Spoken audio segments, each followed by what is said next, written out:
اور پھر دیکھیے گا ان روایات کو کہ جو گھڑی گئی ہیں، جیسے ہم نے عرض کیا کہ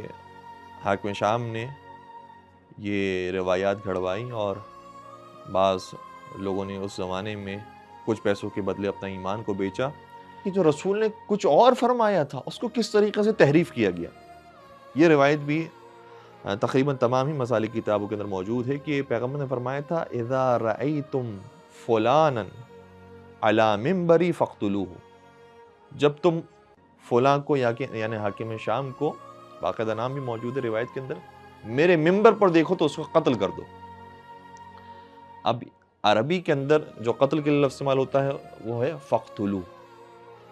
اور کسی کا احترام کرنا اور کسی کو پیار دینا اور چومنا اور اس سے دوستی کا اظہار کرنا، اس کے لیے لفظ استعمال ہوتا ہے فقبلو۔ تو فقتلو اور فقبلو بہت کم فرق ہے۔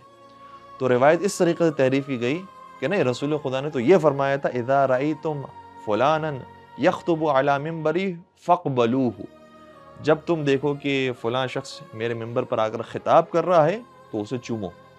اور اسے دوستی کا اظہار کرو، فإنہ امین معموم، کیونکہ وہ امین بھی ہے اور مامون بھی ہے۔